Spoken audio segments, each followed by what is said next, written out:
Coucou les copains, c'est Tina. Donc bienvenue sur ma chaîne et comme d'hab, je vous fais de gros bisous.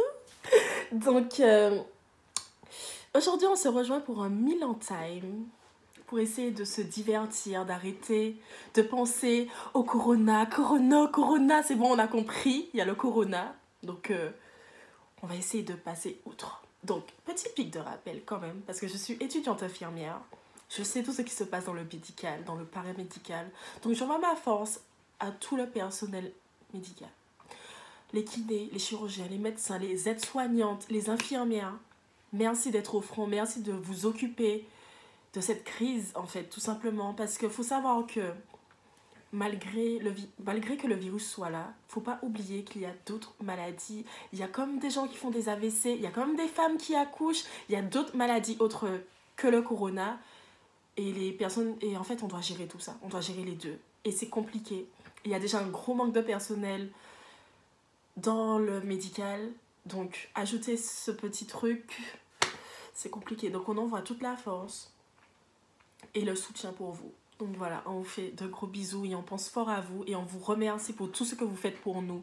Merci de soigner nos parents, notre famille, nos amis et tout ce qu'on ne connaît pas en fait. Tout simplement, merci. Parce que c'est du boulot, c'est pas facile psychologiquement à supporter tout ça. Parce qu'il y a de la pression, il y a clairement de la pression. Donc, merci. Voilà, ça me tenait à cœur de faire passer ce petit message. Donc, maintenant, c'est parti pour la vidéo.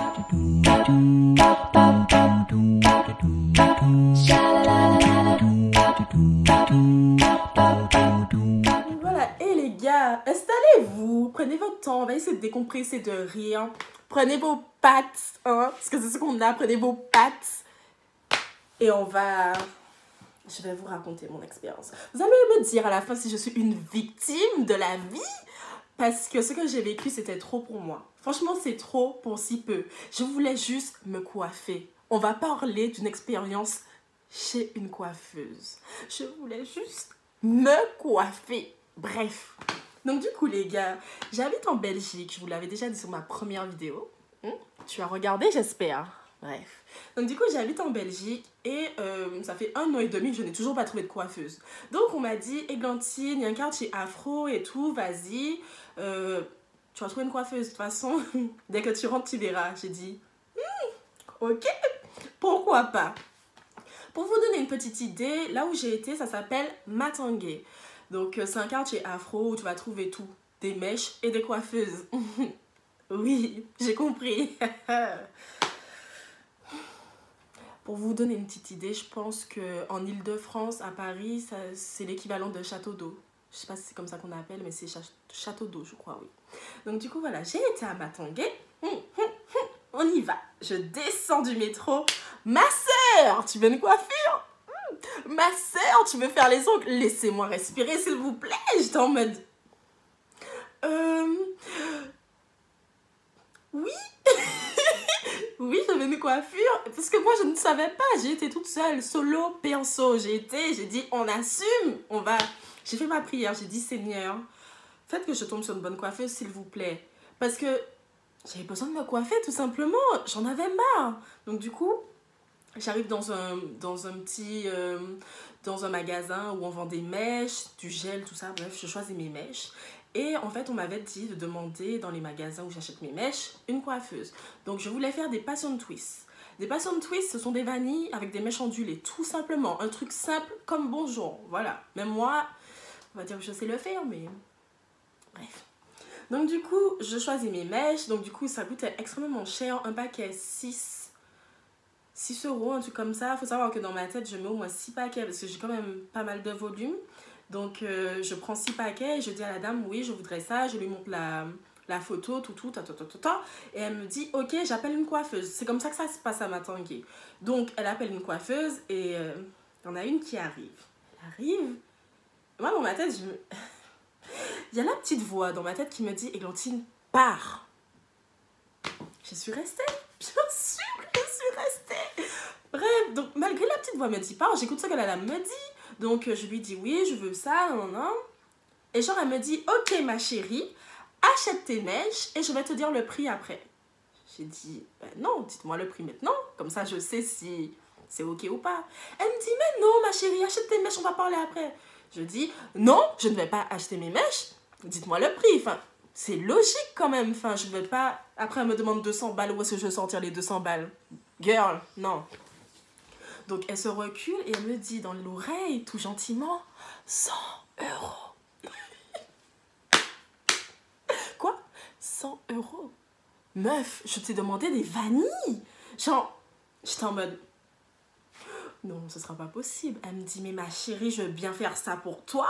Normalement, j'étais en mode, non, j'ai pas 100 euros, en fait, tout simplement, je n'ai pas. Ça sert à rien, j'ai pas. Donc, elle me dit, bon.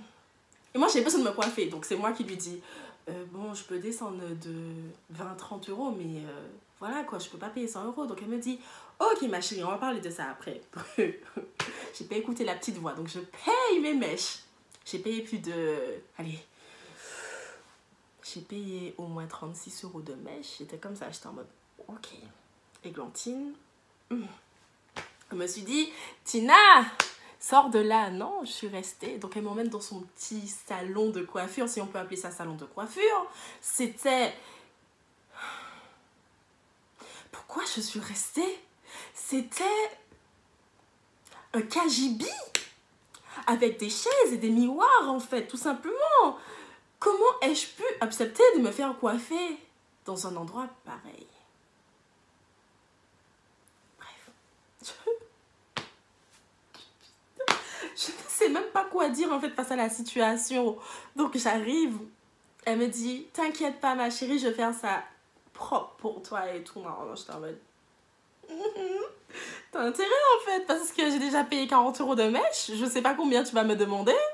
T'as intérêt. Donc, elle fait une vanille. C'était très beau. Franchement, j'ai rien à dire là-dessus. C'était très beau.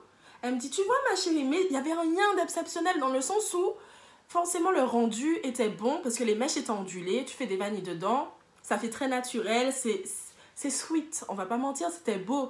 Mais meuf, c'est pas parce que t'as des doigts de fée, tu vois. Parce qu'elle appuyait sur le fait que ce qu'elle faisait était beau pour me faire payer plus, tu vois. Et, ben non. Tout simplement, non, en fait. Donc, du coup, donc elle fait. Donc, moi, je suis sur mon téléphone et tout, machin. Elle me coiffe, elle me coiffe. Et je sais pas, encore la petite voix qui parle, il y a un truc qui me dit, Églantine, regarde ce que la dame fait dans ta tête. Les gars, je regarde dans le miroir, parce qu'il y a un miroir devant moi. Elle fait une vanille, elle finissait une vanille. Donc, je me dis, bon, tout va bien et tout. Et là, je la vois prendre une mèche, foutre ses doigts dans sa bouche. Donc, elle a vraiment fait... Et elle me vanne. Je me suis dit...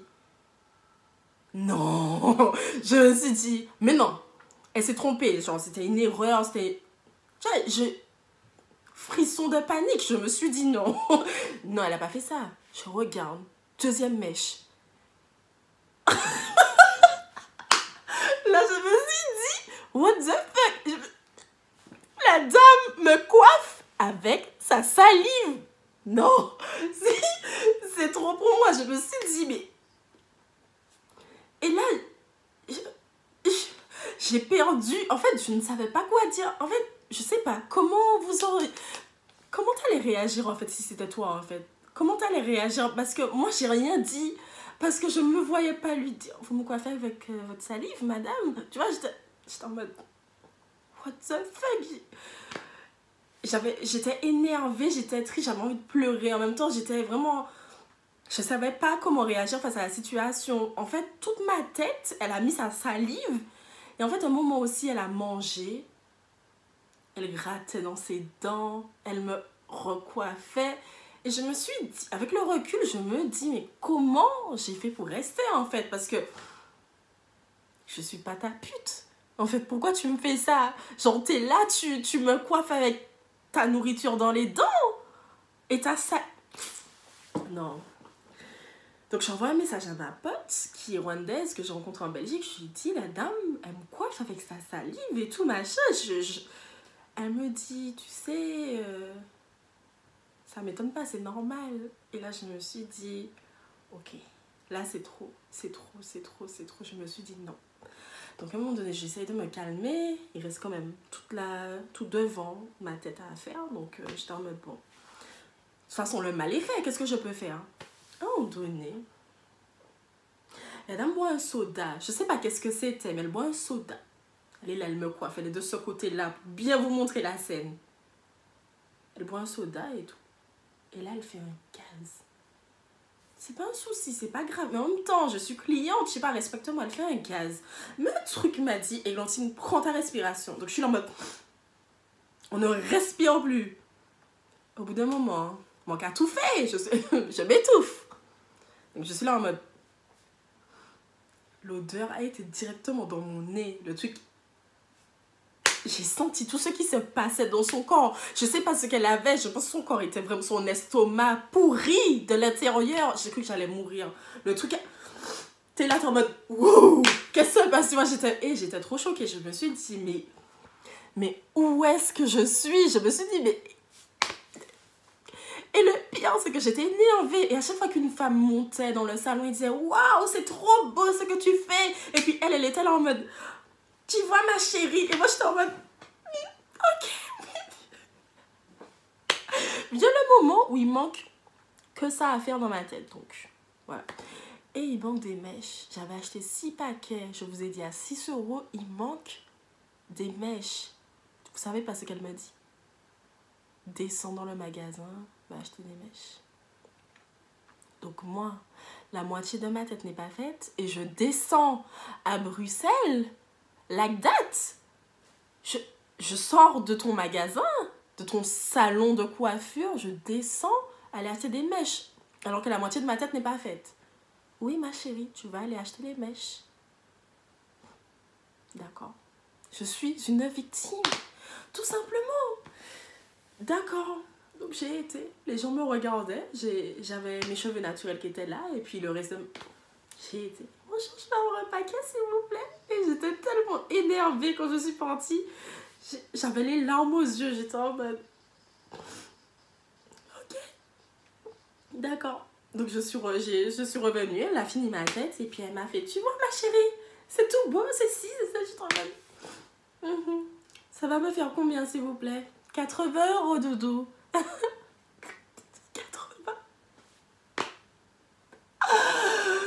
80 € madame? Oui, 80. Le travail est bien. Non, 80. Ok. Je lui donne les 80 €. En tout, elle m'a fait dépenser plus de 150 € pour une fucking coiffure qui coûte 30 €. Les mèches, c'est passé bla, bla, bla, bla. Elle a cru que j'étais riche. Et voilà mon expérience. Donc, suis-je une victime? Ou suis-je une victime, tout simplement? Parce que là, c'est... c'est trop. C'est vraiment trop. Bref, je sais pas quoi dire. J'espère que cette histoire vous aura plu. Le conseil, enfin, la leçon en tout cas que j'en ressors de cette expérience, c'est toujours écouter sa petite voix dans sa tête. Elle te dit pars, tu pars. Elle te dit non, c'est pas une bonne idée. Non, ce n'est pas une bonne idée. Je suis toujours à relativiser, à dire mais non, c'est pas grave. J'aurais dû avoir la puce à l'oreille quand j'ai vu où est-ce que j'ai atterri. J'aurais dû me dire, Églantine, non, en fait, tout simplement. Franchement, j'ai regretté. Je suis partie, j'ai appelé ma mère en pleurant. J'étais en mode, voilà ce qui vient de se passer. Tu vois, elle rigolait, mais moi, j'étais en mode, mais what the fuck, en fait. J'étais en mode, je suis étudiante, tu m'as niqué mon compte en banque, parce que oui, pour moi, en tout cas, en tant qu'étudiante, 150 €, c'est beaucoup. Et merci. Voilà. Et j'avais mal à la tête et tout. Alors que je suis quelqu'un qui n'est vraiment pas sensible. Il n'y a pas de souci pour me coiffer. J'ai pas de problème. J'avais mal au crâne. Je ne savais pas dormir pendant 3 jours. Tout le monde me disait, waouh, c'était beau. Mais au fond, s'ils savaient, qu'est-ce que j'avais vécu derrière cette coiffure. Mais voilà. Donc, voilà, c'était un petit meal on time. J'espère que ça vous a plu, que ça vous a permis de sortir un peu de cette atmosphère de corona par-ci, par-là, et là, et là, et là, c'est bon. Donc voilà, je vous fais de gros bisous et à très bientôt pour une nouvelle story time, Milan time. Bisous. Drop top Porsche, rollie on my wrist, diamonds up and down my chain.